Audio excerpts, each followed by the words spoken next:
Hey everyone, welcome back. It's Dr. Hammond here with your mental health moment.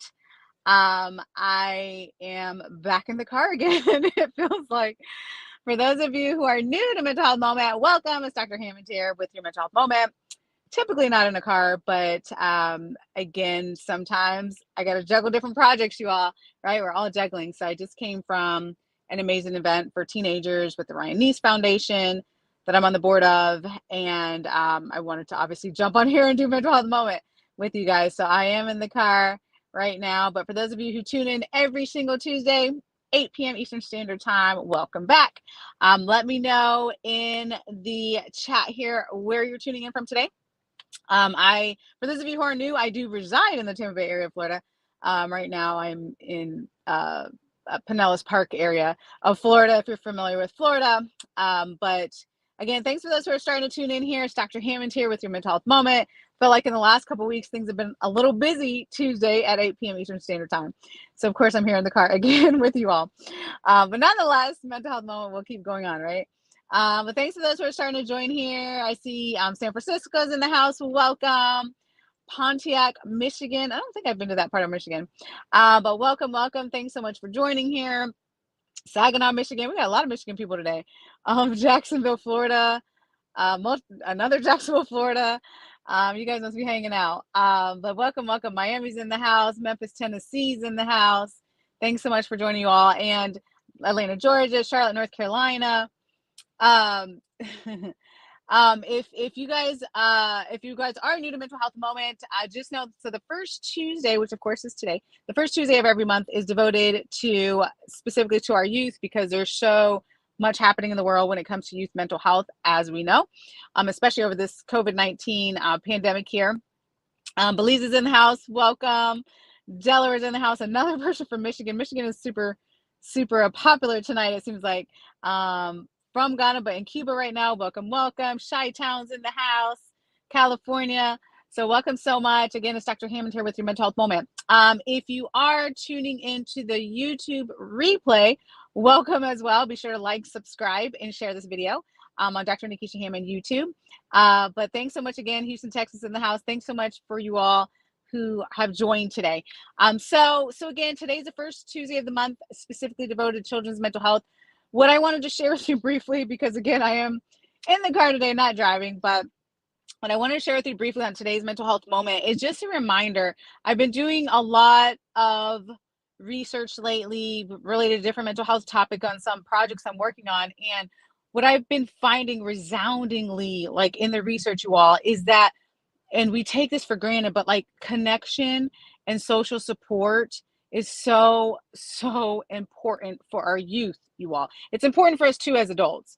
It's important for everybody, but we're talking about youth today, and it's so important. Like, we're taking for granted how much a compliment can save a kid's life, how much just being there can save a kid's life, how much showing someone you care like is saving lives right now. Like, we are so taking that for granted. And I know that as a psychologist, and all the work that I've done over all these years. January will be 15 years, you guys, which is crazy when I think about it, because I'm like, man, I don't know, I'm still feeling kind of young. But these years are creeping up with this experience of being a psychologist. But it's almost 15 years, and I've definitely heard a lot of stories from families, a lot of stories from the community. But also, again, even with the research, you all, like, it's so important. And I want to remind you of that today. Whether you're a parent, whether you're a grandparent, aunt, uncle, a kid in your life, in whatever capacity that children, if like the little things you do are making an impact. The social support that you can give, the connection that you can give, the piece of advice, just being a listening ear, like in whatever capacity you can serve. Maybe you're a community member, and you don't have any kids, which is fine, but you're helping kids or youth in some way. Just know that the little things are counting. Like, they really just are. Do we need big things? Do we need big programs and therapy and medication and all these other things? Yes, of course, we need a lot of things to help youth, but we're forgetting about how powerful we are as communities. So it just really was on my heart. And like I said, all the research that I've been looking at lately, to share this with you and remind you of that, because one of the questions I get a lot with a lot of the media consultations I get is like, how do we help kids? How do we help kids? What do we do? Right. And again, we already know mental health, there's a stigma of mental health. There's a lot of kids that are not going to get therapy. There's a lot of kids that are not going to get medication. Some kids and families can't afford it. Some kids and family don't believe in it. Like, I can go on and on of the reasons, you all, but like, I don't know about you all, but as a mom, as a psychologist, as a community member, like, I'm tired of just hearing the same old stories when it comes to kids, instead of us as a community, like, stepping up and be like, you know what, how can I help? Right? Like, we can't just be like, oh, we don't have money for this. Oh, we don't have time for this. Oh, this isn't going to work. Oh, we need more funding. We need more programs. Like, yes, we do. But in the meantime, you all, we have an opportunity to make sure that we're checking in with kids. We have an opportunity to make sure that we're connecting in some way with kids that we're around. Again, there's the little things that you do. It adds up. It really just does. And someone said in the comments here, the problem is we're the only ones trying. The parents at home feel like it's nothing wrong. And you know what? Here's the reality. So whoever, well, I can see your name, but I'm not going to say on the live. But for that person who said that, like, sometimes you feel, I listen, I'm in the mental health field. Like, I get it. Like, sometimes you feel, you don't even have to be in the mental health field, but sometimes you can feel like you're the only person trying. And that's absolutely true. And that's absolutely valid to feel that way.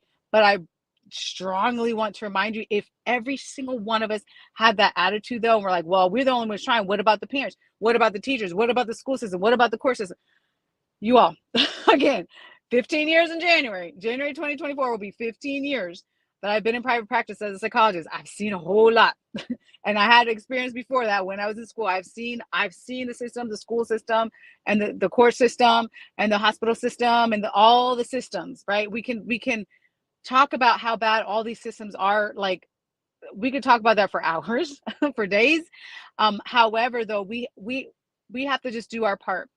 So that's why I urge you. This is supposed to be mental health moment, but I feel like it's turning into an urge and a plea to you all. And I'm kind of pleading to you all because it's so dire sometimes. Like, again, I did a lot of research for a project that I'm working on coming up, and I'm like, man, some of these numbers are so dismal.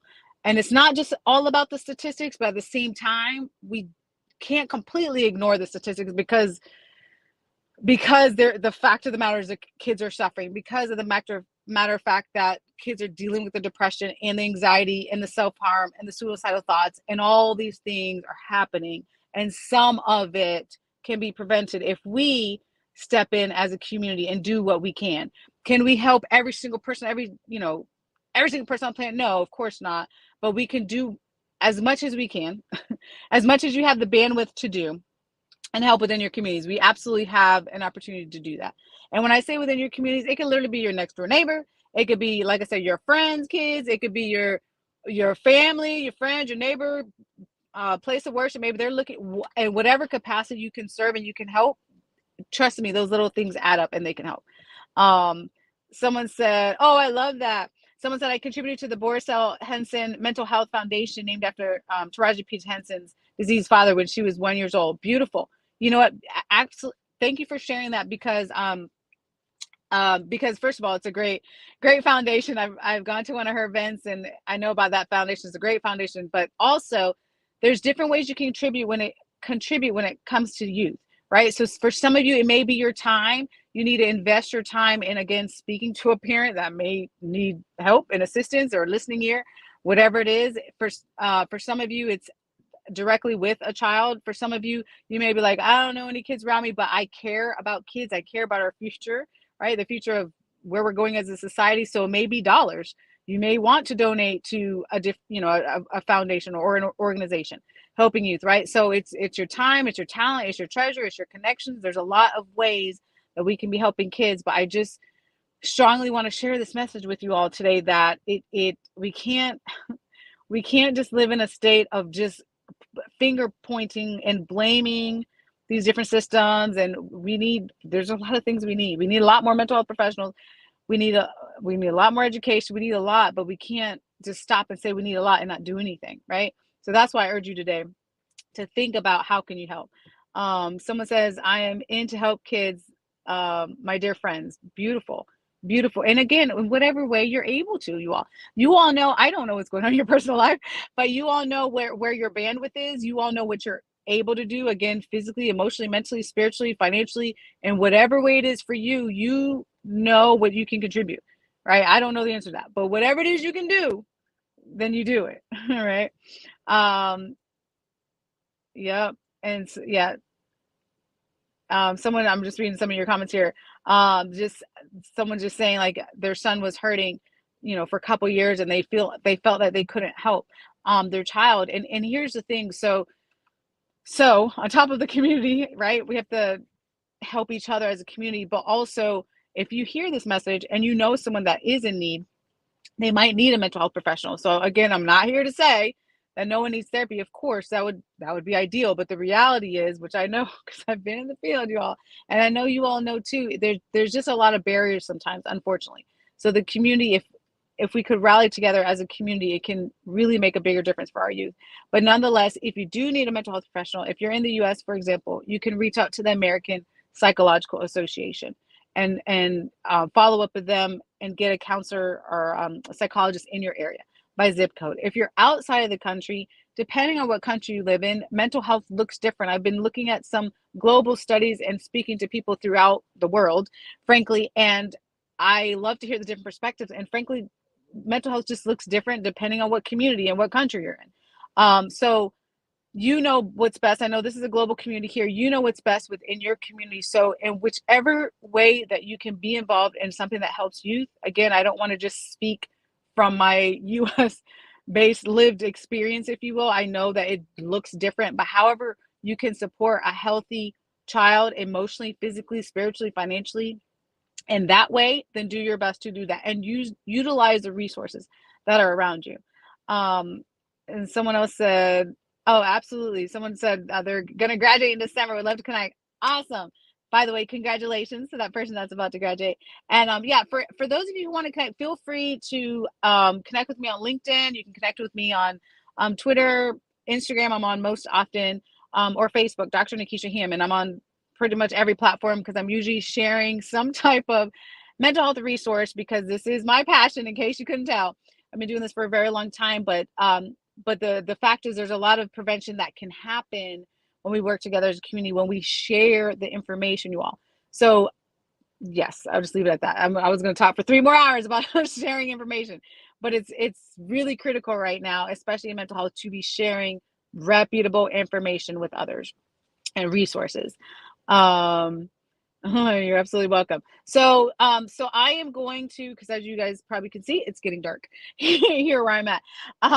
But I am going to hop off the slide. But what I want you to do, again, feel free, if you have any questions, you can actually, again, or if you need any resources, I should say, close to your area, I'll do my best to connect you with them. Reach out on social, LinkedIn, Instagram, Facebook, Twitter are my most common ones, or drnikishahammond.com if you have any mental health if you have any mental health related questions. There's resources on my page as well. If you guys, thanks for coming, you're welcome. If you guys have any questions, again, related to children's mental health, there's a lot more reputable resources. American Psychological Association, as I mentioned, NAMI, which is the National Alliance on Mental Illness, also has great resources. There are really great reputable resources out there, but I share this because I want to remind you that you have to, though, utilize those resources, share those resources with the individuals in your life who work with kids, have kids, parenting kids, friends of kids, or whomever it is, for this to work, right? Yes, thank you. So again, if you need me, drnikishahammond.com, but I will be back. I can't think of my schedule next Tuesday, probably not in a car. But I'll be back next Tuesday, 8 p.m. Eastern Standard Time, right here on Black Women Empowered Incorporated Facebook page, YouTube, and LinkedIn Live. Have an amazing week, you all. Be blessed, and I'll see you next week. Bye, guys.